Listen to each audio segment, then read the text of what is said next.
बिस्मिल्लाहिर्रहमानिर्रहीम। अस्सलाम वालेकुम डियर स्टूडेंट्स, मैं हूं आपका बायोलॉजी टीचर असद सुल्तान। आज हम chapter number 4 cells and tissues की एक्सरसाइज को सॉल्व करने जा रहे हैं। सबसे पहले हम मल्टीपल चॉइस देखेंगे, उसके बाद हम देखेंगे शॉर्ट क्वेश्चंस।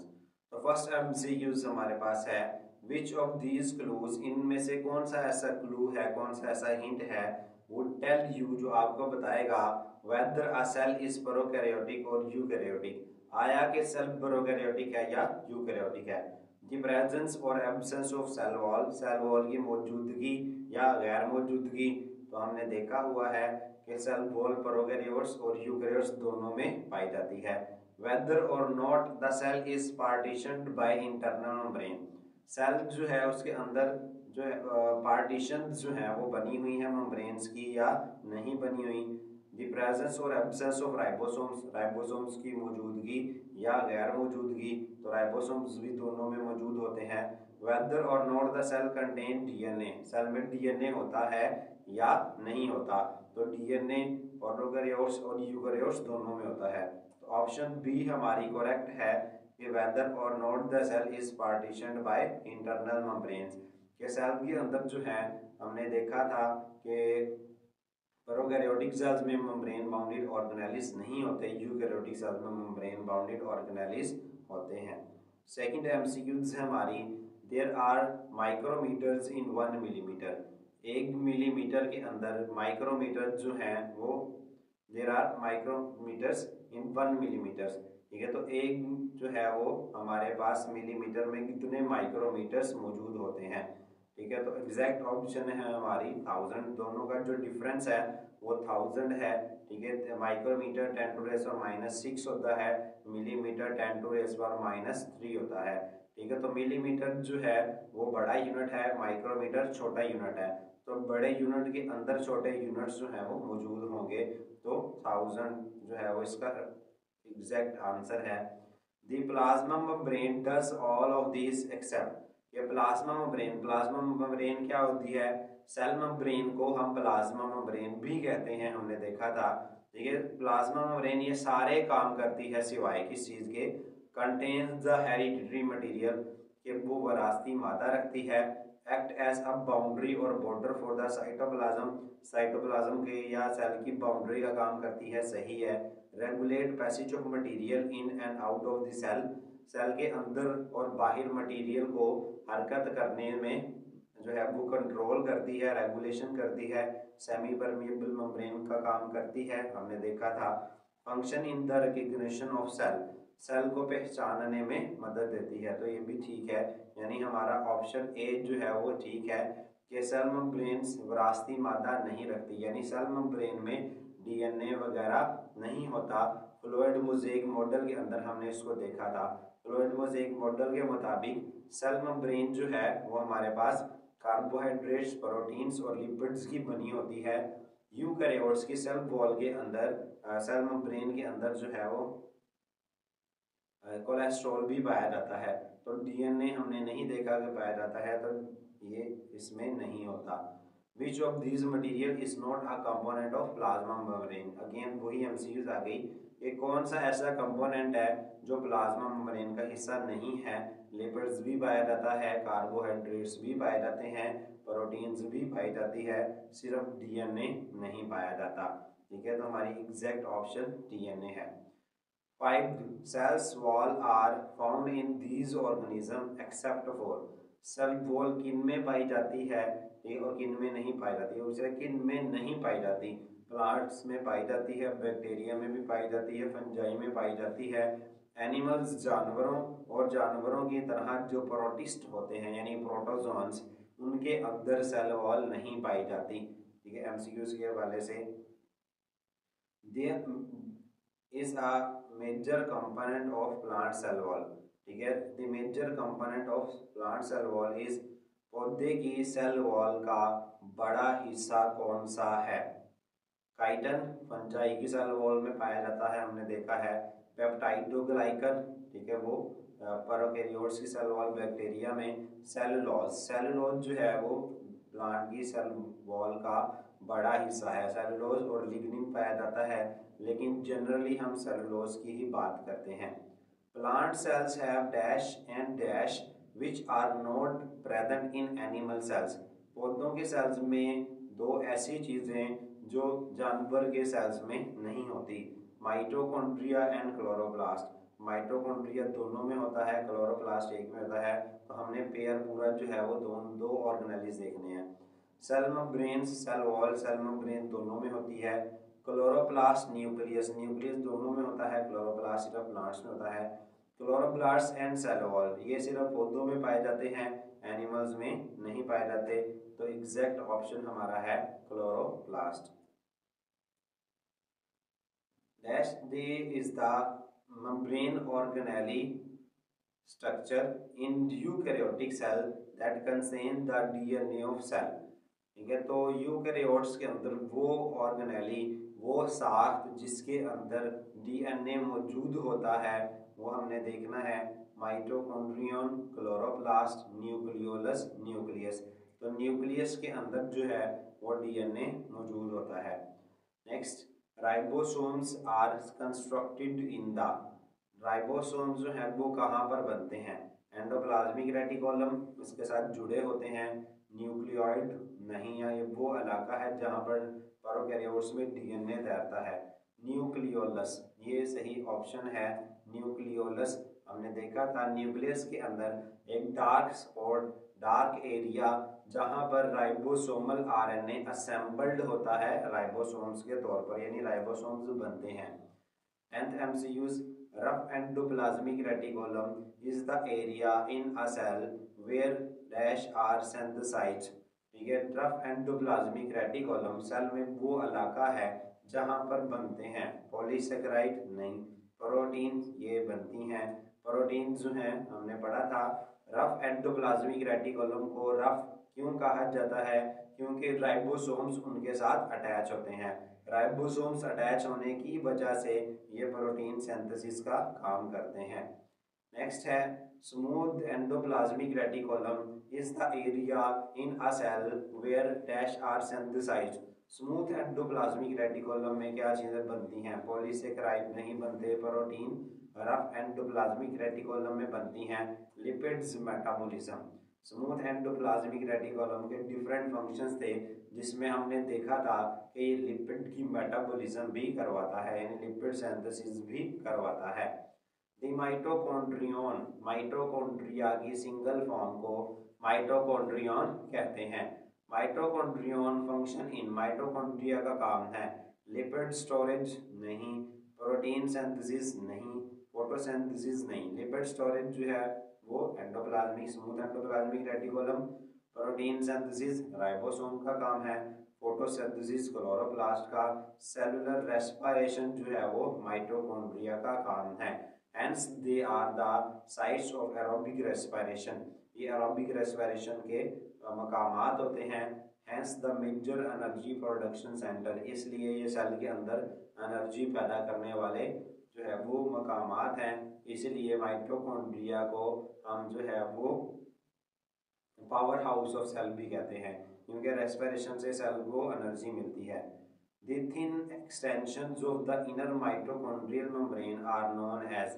माइटोकॉन्ड्रिया की जो मेम्ब्रेन है, हमने देखा था कि माइटोकॉन्ड्रिया की आउटर मेम्ब्रेन स्मूथ होती है, जबकि अंदरूनी मेम्ब्रेन जो है वो तहें बनाती है, एक्सटेंशन बनाती है, जिसको हम क्रिस्टी कहते हैं।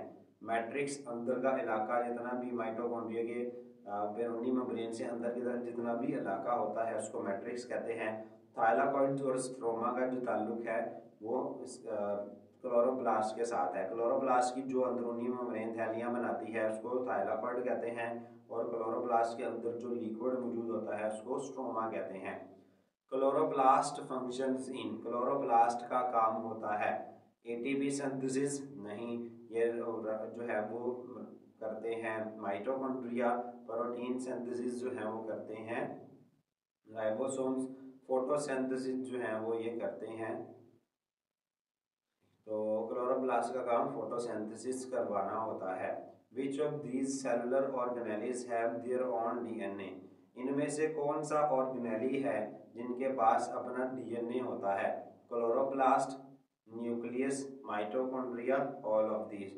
तो एग्जैक्ट ऑप्शन है ऑल ऑफ दीज। ठीक है, तीनों के पास अपना ऑर्गेनेली होता है। मैंने जब आपको ऑर्गेनेलिस पढ़ाए थे तो मैंने बताया था कि ये तीनों ऑर्गेनेलिस को ऑर्गेनेलिस ऑफ सिम्बायोटिक ओरिजिन भी कहते हैं। चैप्टर नंबर 3 में हमने पढ़ा था कि प्रोकैरियोट से यूकैरियोटिक सेल बना था, यानी बैक्टीरिया से यूकैरियोटिक सेल बने। तो बैक्टीरिया के अंदर ये ऑर्गेनेलिस नहीं होते। जो यूकैरियोटिक सेल जब बना था तो सबसे पहले ये 3 ऑर्गेनेलिस थे जो वजूद में आए थे, और ये तीनों ही डबल मेम्ब्रेन बाउंडेड हैं।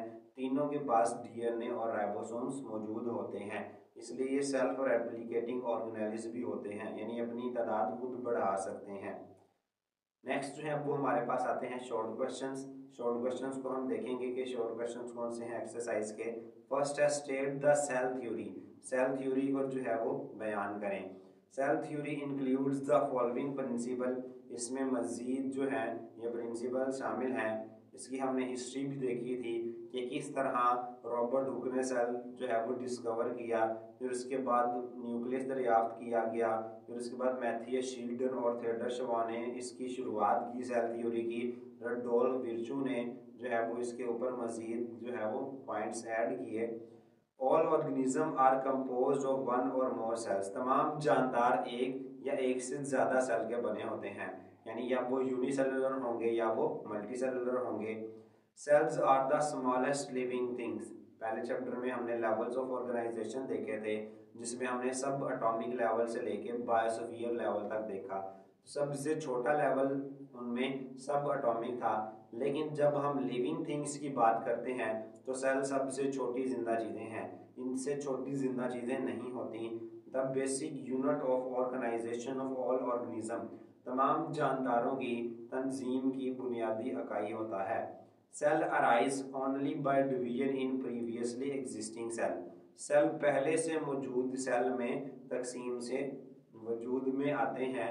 चैप्टर नंबर 4 में ही हमने पढ़ा था, रडोल्फ विर्चू ने कहा था ओमनिस सेलुला ई सेलुला, कि तमाम नए सेल पुराने सेल्स जब तकसीम होते हैं तब बनते हैं। तो ये थी cell theory. Next, what are the functions of leucoplast and chromoplast. Leucoplast और क्रोमोप्लास्ट का क्या काम है? तो प्लास्टिड्स हमने देखा था कि प्लास्टिड्स हैं, प्लास्टिड भी मेम्ब्रेन बाउंडेड ऑर्गेनेली हैं जो सिर्फ प्लांट्स और फोटोसिंथेटिक प्रोटिस्ट यानी एल्गी के अंदर पाए जाते हैं। उनकी 3 टाइप्स हैं, क्लोरोप्लास्ट, क्रोमोप्लास्ट और ल्यूकोप्लास्ट। क्लोरोप्लास्ट जो है वो फोटोसिंथेसिस करवाते हैं।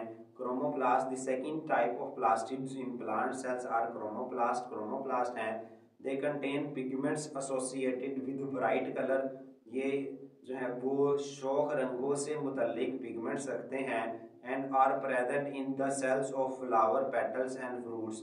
और ये फूलों की पत्तियों और फलों में पाए जाते हैं। Their function is to give colour to this part. इनका काम इन हिस्सों को रंग देना होता है जिनमें ये पाए जाते हैं। दस help in pollination and dispersal of fruit. और इस तरह ये जो है वो पोलिनेशन में और बीज के बखराव में मदद देते हैं। अब ये डिटेल मैंने प्लास्टिक वाले टॉपिक में आपको समझाया था बहुत ज़्यादा डिटेल के साथ कि पौधे जो हैं वो आपस में जब जिनसी तौलीद सेक्सुअल रिप्रोडक्शन करनी होती है तो मेल और फीमेल एक दूसरे के पास नहीं आ सकते। जब मेल और फीमेल एक दूसरे के पास नहीं आ सकते तो गमीट्स फिर कैसे मिलेंगे? अब मेल गमीट्स फीमेल गमीट्स तक ट्रांसफ़र होने का जो अमल होता है उसको हम पोलिनेशन कहते हैं। और ये पोलिनेशन 2 तरीके से होती है, या हवा के ज़रिए से होती है या इंसेक्ट्स के ज़रिए से होती है। अब जो इंसेक्ट्स के ज़रिए से होती है, इंसेक्ट्स जो हैं वो रंगों की तरफ ज़्यादा अट्रैक्ट होते हैं, तो इनका काम फूलों को रंग देना होता है।